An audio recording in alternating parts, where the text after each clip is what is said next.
होते ही मनीष वर्मा को बड़ी जिम्मेदारी, नीतीश कुमार ने दिया पार्टी में अहम पद। बिहार में जेडीयू में शामिल होने के बाद पूर्व आईएएस अधिकारी मनीष वर्मा को राष्ट्रीय महासचिव नियुक्त किया गया है। बता दें 9 जुलाई को जदयू के कार्यकारी अध्यक्ष संजय झा और प्रदेश अध्यक्ष उमेश कुशवाहा की अगुवाई में मनीष वर्मा को पार्टी की सदस्यता दिलाई गई थी। उन्होंने बिहार के विकास की प्राथमिकता दी, जेडीयू में समाजवाद की प्रेरणा को मजबूत करने का संकल्प जताया है। जनसंख्या दिवस पर गिरिराज ने कह दी बड़ी बात।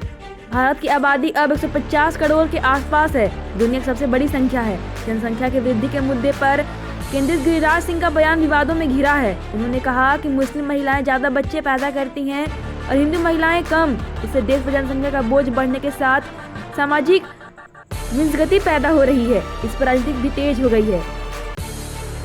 कर रहे हैं नीतीश तेजस्वी। पटना के गाय घाट से कंगन घाट तक गंगा पथ के लोकार्पण के दौरान इंजीनियर के पैर पकड़ने वाला नीतीश कुमार का बयान राजनीति का बड़ा मुद्दा बन गया है। विपक्षी नेता तेजस्वी यादव ने कहा कि मुख्यमंत्री अपनी नहीं बल्कि पद की गरिमा की तौहीन कर रहे हैं। मुख्यमंत्री प्रोजेक्ट में देरी के लिए इंजीनियर पर गर्म हो गए और उसका पैर पकड़ने के लिए हाथ दोनों जोड़ते हुए आगे बढ़ गए। इसका वीडियो भी तेजी से वायरल हो रहा है। दिवाली छठ में घर आना जेब पर भारी, ट्रेनें फुल, हवाई किराया बेलगाम। बिहार और यूपी के लाखों लोग छठ और दिवाली के मौके पर परिवार के साथ त्यौहार मनाने घर आते हैं। दिवाली और छठ में पटना सहित बिहार के विभिन्न स्टेशनों पर आने वाली ट्रेनें अभी तक फुल होने लगी हैं। कुछ ट्रेनों में अभी से टिकट की बुकिंग बंद है। वहीं हवाई किराया भी अब से ही 2 से 3 गुना तक महंगा हो गया है। कामा से कोइलवर सीधी सड़क, दिल्ली और यूपी जाना आसान होगा। जेपी गंगा पथ का विस्तार बिहार में यातायात को बहुत ही सुगम बनाएगा। इस परियोजना के अंतर्गत दीघा से कोइलवर तक की सड़क की लंबाई 122 किलोमीटर होगी। दूसरे चरण में दीदारगंज से करजाना और दीघा से शेरपुर तक का विस्तार होगा। तीसरे चरण में करजाना से मोकामा, शेरपुर से कोइलवर तक की सड़क का विस्तार होगा। इससे बिहार के बाहर दिल्ली और यूपी जाना आसान हो जाएगा। सिसोदिया की याचिका पर सुनवाई से अलग हुए एससी के जज। सुप्रीम कोर्ट के जस्टिस संजय कुमार ने दिल्ली के पूर्व डिप्टी सीएम मनीष सिसोदिया की याचिका पर सुनवाई से खुद को अलग कर लिया। इस याचिका में सिसोदिया ने आबकारी नीति मामलों में जमानत याचिकाओं पर नए सिरे से विचार करने का अनुरोध किया था। आफत, दिल्ली का रिहायशी इलाका पानी में डूबा। दिल्ली के बवाना इलाके में स्थित जेजे कॉलोनी में भारी बारिश के बाद जलभराव हो गया। बताया जा रहा है कि उत्तरी दिल्ली की मुनुक नहर का बैराज टूटने से बवाना की जेजी कॉलोनी में यह जलभराव हुआ है। एक आया है जिसमें लोग कमर में सड़क पर चलते नजर आ रहे हैं। पूरे इलाके में हर तरफ पानी ही पानी नजर आ रहा है। मैं अब कुछ नहीं हूँ, दिल्ली एससी से मालीवाल ने ऐसा क्यों कहा? दिल्ली हाई कोर्ट ने स्वाति मालीवाल की पिटाई के मामले में आरोपी विभा कुमार की जमानत याचिका पर सुनवाई की है। कोर्ट ने फैसला सुरक्षित रखा है और इसे 12 जुलाई को सुनाने का निर्णय लिया है। सुनवाई के दौरान सांसद मालीवाल ने कहा कि अब मैं कुछ नहीं हूं क्योंकि मैं बिना पार्टी की सांसद हूं। बवाना इलाके के जेजे कॉलोनी में मनुक कैनाल के टूटने से सियासती विवाद भी उभर आए। बवाना इलाके के जेजे कॉलोनी में मनुक कैनाल के टूटने से पानी हो गया। इससे इलाके में बाढ़ जैसी स्थिति उत्पन्न हो गई है, जिसके बाद रिहायशी इलाके में पानी भर गया है, जिसके बाद सियासी विवाद भी उत्पन्न हो गए हैं। बताया जा रहा है कि आधी रात को नहर टूट गया, फिर लोगों के घरों में पानी घुस गया। दिल्ली के सांसद मनोज तिवारी ने इस मामले पर आम आदमी पार्टी पर निशाना साधा है। 4 हफ्ते में जवाब दें, ईडी के समन के खिलाफ याचिका पर केजरीवाल को एससी का निर्देश। दिल्ली उच्च न्यायालय में बृहस्पतिवार को मुख्यमंत्री ने केजरीवाल की उस याचिका को 9 सितंबर को सुनवाई के लिए सूचीबद्ध किया, जिसमें उन्होंने कथित शराब घोटाला से जुड़े धन संशोधन मामले की जांच के सिलसिले में प्रवर्तन निदेशालय की ओर से जारी समन को चुनौती दी है। फिर भी हरियाणा में अध्यक्ष बनाया गैर जाट, भाजपा की आखिर क्या है रणनीति? भाजपा ने हरियाणा में मोहनलाल बड़ौली को प्रदेश अध्यक्ष बनाया है, जो सोनीपत की राई सीट से विधायक भी हैं। उन्होंने प्रदेश संगठन की कमान मिलने के पीछे मनोहर लाल खट्टर का भरोसा भी है। उन्हें राज्य में संगठन की कमान देने का एक रणनीति हिस्सा है। यह भाजपा का फैसला है कि गैर जाट वोटों को एकजुट रखने के लिए। हरियाणा में फिर आईएनएलडी बीएसपी का गठबंधन, जाने कौन कितनी सीटों पर लड़ेगा विधानसभा चुनाव। हरियाणा विधानसभा चुनाव के लिए बसपा और इंडिया नेशनल लोकदल का गठबंधन हो गया है। गठबंधन के तहत बसपा 37 सीटों पर जबकि इनेलो 53 सीटों पर चुनाव लड़ेगी। गठबंधन का मुख्यमंत्री उम्मीदवार अभय चौटाला है।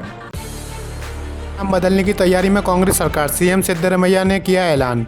कर्नाटक में कांग्रेस सरकार रामनगर जिले का नाम बदलकर बेंगलुरु साउथ रखने की तैयारी में है। मुख्यमंत्री सिद्धरमैया ने बुधवार को इस फैसले की घोषणा की। राज्य के उप मुख्यमंत्री डीके शिव कुमार समेत कई नेताओं ने सीएम से मिलकर नाम बदलने का प्रस्ताव रखा था। मोदी सरकार ने आंध्र प्रदेश के लिए 60,000 करोड़ की योजना को मंजूरी। आंध्र प्रदेश के मुख्यमंत्री एन चंद्रबाबू नायडू ने हाल ही में प्रधानमंत्री नरेंद्र मोदी से मुलाकात की थी और केंद्र ने उनकी मांगों को स्वीकार कर लिया है, जिसमें 60,000 करोड़ रुपए का निवेश से तेल रिफाइनरी और पेट्रोलियम हब स्थापित करने की बात शामिल है। तो सिक्किम विधानसभा, एसडीएफ विधायक ने थामा सीएम तामांग का दामन। सिक्किम डेमोक्रेटिक फ्रंट के विधायक तेजन उर्बू लामथा ने बुधवार को सत्तारूढ़ सिक्किम क्रांतिकारी मोर्चा के एम का समर्थन जताया। सिक्किम के इतिहास में दूसरी बार विपक्षी विहीन सरकार चल रही है। 10 साल पहले भी ऐसा हुआ था। वर्तमान में विधानसभा में 32 में से 30 विधायक हैं। इनमें से सभी अब एसके हैं। आर्थिक मदद नहीं, न्याय चाहिए। मिहिर के घर बुलडोजर चलाइए। शिवसेना नेता आदित्य ठाकरे ने मुंबई के BMW हिट एंड रन मामले में बुलडोजर न्याय की मांग की है। इस मामले में राजेश शाह के बेटे मिहिर शाह आरोपी हैं। उन्होंने पूछा कि क्यों राजेश शाह के बेटे के घर पर बुलडोजर का इस्तेमाल नहीं किया जा रहा है। देखा बड़ा एक्शन, BMW केस वाले मिहिर शाह के पिता राजेश शाह से छीना पद। BMW hit and run case में शिवसेना ने आरोपी मिहिर शाह के पिता के खिलाफ बड़ा एक्शन लिया है। वरिष्ठ नेता राजेश शाह को पार्टी पद से निलंबित कर दिया गया है। मंगलवार को ही मिहिर के गिरफ्तार किया गया है। रविवार को हुए हादसे में स्कूटर सवार एक महिला की मौत हो गई थी। बीजेपी ने सीएम सुक्खू पर साधा निशाना, बोली हिमाचल में दोस्तों की सरकार। हाल ही में हिमाचल प्रदेश में ईडी और आईटी विभाग की ओर से गई छापेमारी को लेकर बीजेपी ने राज्य की सुक्खू सरकार पर हमला बोला है। कहा है इन दोनों विभागों ने छापे के दौरान आपत्तिजनक दस्तावेज बरामद किए हैं। उन्होंने आरोप लगाया कि हिमाचल प्रदेश के मुख्यमंत्री सुखविंदर सिंह सुक्खू के 2 करीबी विश्वास पात्र करोड़ रुपए के घोटाले में शामिल हैं। लिए मृत्युदंड की मांग वाली याचिका, सुनवाई से अचानक अलग हुए दिल्ली एससी के जज। दिल्ली हाईकोर्ट के जज अमित शर्मा ने गुरुवार को उस याचिका पर सुनवाई से खुद को अलग कर लिया जिसमें एनआईए ने यासीन मलिक के लिए मौत की सज़ा की मांग की है। मलिक कश्मीर का अलगाववादी नेता है और उसके खिलाफ टेरर फंडिंग का केस चल रहा है। मामले अब जस्टिस प्रतिभा एम सिंह की अध्यक्षता वाली खंडपीठ के समक्ष सूचीबद्ध किया गया है। पुतिन मोदी की जादू की झप्पी से चीन को क्यों लगी मिर्ची, यूएस भी टेंशन में। प्रधानमंत्री नरेंद्र मोदी की हालिया रूस यात्रा ने न केवल भारत रूस संबंधों को नई ऊंचाइयों पर पहुंचाया बल्कि अंतर्राष्ट्रीय मंच पर भी बड़ी चर्चा को जन्म दिया। इस यात्रा ने खास तौर पर अमेरिका समेत पश्चिमी देशों की नजर में बड़ी चर्चा का विषय बना, खासकर जब यूक्रेन पर रूसी हमले के बाद इसे मोदी की पहली मास्को यात्रा माना गया। कानूनी गारंटी, फिर शुरू होगा आंदोलन, संयुक्त किसान मोर्चा का ऐलान। संयुक्त किसान मोर्चा एसकेएम ने घोषणा की है कि वे फिर से अपनी लंबित के आंदोलन शुरू करेंगे। प्रमुख मांगों में एमएसपी की कानूनी गारंटी और किसान कर्ज माफ़ी शामिल है। एसकेएम के नेताओं का कहना है कि सरकार ने उनकी मांगों को अनदेखा किया है और वे मजबूरन फिर से आंदोलन करने को विचार कर रहे हैं। छात्रों को अभी और करना होगा इंतजार, सुप्रीम कोर्ट में नीट यूजी पर टली सुनवाई। सुप्रीम कोर्ट ने गुरुवार को नीट यूजी 2024 परीक्षा को रद्द करने की मांग कर रहे छात्रों को याचिकाओं पर सुनवाई करने के लिए 18 जुलाई को निर्धारित किया है। पहले तय तारीख पर सुनवाई की जाने वाली थी, लेकिन अब इसे फिलहाल टाल दिया गया है। पुतिन ने मानी पीएम मोदी की बात, अब भारत में बनेंगे सुखोई विमानों के कलपुर्ज। रूस यूक्रेन युद्ध के चलते भारतीय सेनाओं के कई रक्षा उपकरणों की मरम्मत नहीं हो पा रही। प्रधानमंत्री नरेंद्र मोदी और रूस के राष्ट्रपति व्लादिमीर पुतिन के बीच मंगलवार को हुई शिखर वार्ता के दौरान दोनों देश भारत में ऐसे कलपुर्जों के संयुक्त उत्पादन पर सहमत हुए हैं। आपके साथ कोई गठबंधन नहीं करना चाहिए, पार्टी बैठक में एक सुर में बोले कांग्रेस नेता। कांग्रेस की दिल्ली इकाई के नेताओं और जिला पार्टी अध्यक्षों ने आम आदमी पार्टी के साथ किसी गठबंधन का समर्थन नहीं दिया और उन्होंने आगामी विधानसभा चुनाव में अकेले चुनाव लड़ने की सिफारिश की है।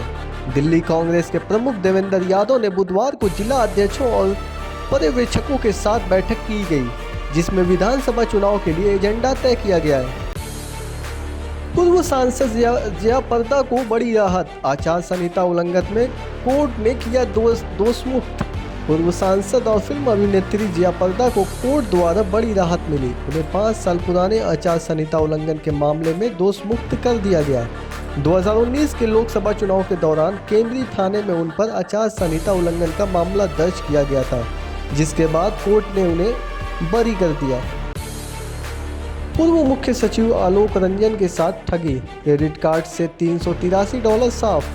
साइबर ठगों ने पूर्व मुख्य सचिव आलोक रंजन के क्रेडिट कार्ड से लगभग $383 निकाल लिए। ट्रांजैक्शन मैसेज आने पर उन्हें धोखाधड़ी का पता चला। आलोक रंजन ने क्रेडिट कार्ड ब्लॉक कराते हुए गोमती नगर कोतवाली में रिपोर्ट दर्ज कराई है। आलोक रंजन, जो विवेक खंड में रहते हैं, के पास SBI का क्रेडिट कार्ड था। यूसुफ पठान ने इरफान पठान को करा दिया रन आउट। बड़े मियां पर बुरी तरह झल्लाए छोटे मियां। इंग्लैंड में चल रही लेजेंड वर्ल्ड चैंपियनशिप में भारत के 2 लेजेंड इरफान पठान और यूसुफ पठान आमने सामने हो गए।